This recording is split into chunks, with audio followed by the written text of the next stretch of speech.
భర్త నల్లగా ఉన్నాడని, తన స్థాయికి అతను సరిపోడని ప్రియుడితో కలిసి భర్తను హతమార్చిన భార్య.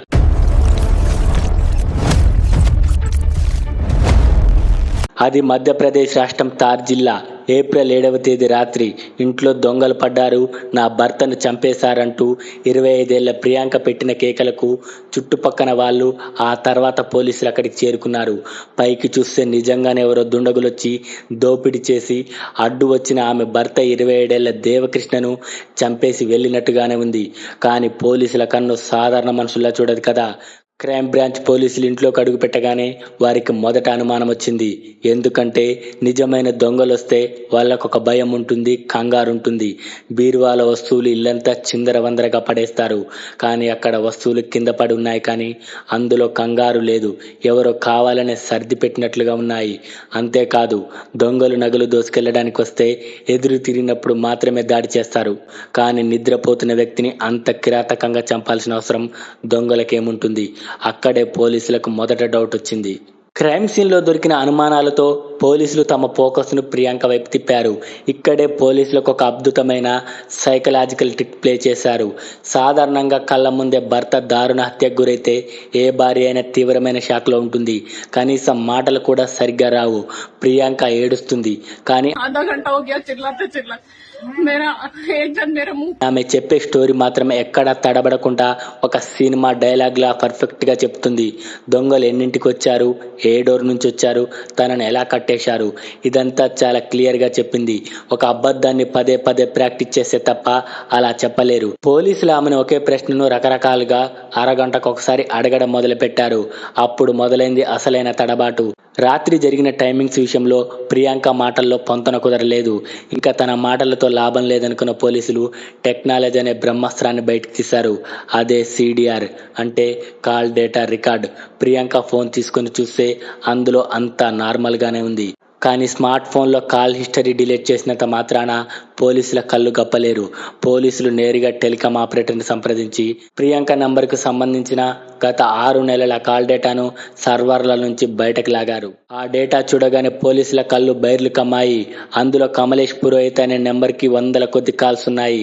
అది కూడా రాత్రి 11 నుంచి తెల్లవారుజామున 3 గంటల వరకు గంటల తరబడి మాట్లాడిన రికార్డ్స్ ఉన్నాయి. భర్త పక్కన నిద్రపోతుంటే ఈమె రాత్రిపూట కమలేష్ అనే వ్యక్తితో గంటల తరబడి ఫోన్ మాట్లాడుతుంది. ఇక్కడే ప్రియాంక అక్రమ సంబంధం బయటపడింది. కమలేష్తో అక్రమ సంబంధం ఉందని కన్ఫామ్ అయ్యాక పోలీసులు టెక్నికల్ ఇన్వెస్టిగేషన్ మరో లెవెల్కి తీసుకెళ్లారు. హత్య జరిగిన ఏప్రిల్ 7వ తేదీ రాత్రి ఈ కమలేష్ ఎక్కడున్నాడు అని సెల్ టవర్ లొకేషన్ ని చెక్ చేశారు. హత్య జరిగిన సమయానికి కమలేష్ ఫోన్ సిగ్నల్ సరిగ్గా అదే ఏరియాలో ఉన్నట్లు చూపించింది. అలాగే Kamlesh bank accounts, Google pay హిస్టరీని కూడా ట్రాక్ చేశారు. కొన్ని రోజుల ముందు సురేంద్ర భాటి అనే వ్యక్తికి పెద్ద మొత్తంలో డబ్బు ట్రాన్స్ఫర్ అయినట్లు పోలీసులు గుర్తించారు. సుపారీ డీల్ ఎవరితో జరిగిందో, డబ్బులు ఎలా చేతులు మారాయో పోలీసులకు ఒక క్లారిటీ వచ్చేసింది. అన్ని ఆధారాలు పక్కగా సేకరించిన పోలీసులు కమలేష్ పురోహిత్ను, ప్రియాంక పురోహిత్ను అరెస్ట్ చేసి 2 వేర్వేరు గదుల్లో కూర్చోబెట్టారు. కమలేష్ అంతా నిజం చెప్పేశాడు. నీకు శిక్ష తక్కువ పడాలంటే నిజం ఒప్పుకో అని పోలీసుల స్టైల్లో ఇంట్రాగేషన్ చేసేసరికి ప్రియాంక నోరు విప్పింది. సురేంద్ర అనే కిల్లర్కి సుఫార్ ఇచ్చింది మేమే అని ఒప్పుకుంది. అయితే ఎందుకు చంపావు అని పోలీసులు అడిగిన ప్రశ్నకు ఆమె చెప్పిన సమాధానం విని అధికారులు కూడా షాక్ అయ్యారు. తన భర్త దేవకృష్ణ నల్లగా ఉన్నాడని, తన స్థాయికి తగినవాడు కదని, ఆ అసహ్యంతోనే కమలేష్కి దగ్గరయ్యానని, అడ్డు తొలగించుకోవడానికే తన భర్త హత్యకు ప్లాన్ చేశానని ఏమాత్రం పక్షాతాపం లేకుండా చెప్పింది.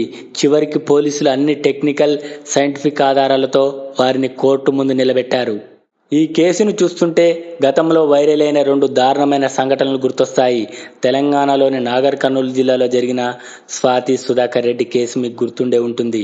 ప్రియుడు కోసం కట్టుకున్న భర్తను చంపి ఆ తర్వాత ప్రియుడు ముఖంపై యాసిడ్ పోసి అతడినే తన భర్తగా నమ్మించాలని చూసి పోలీసులకు దొరికిపోయిన స్వాతి.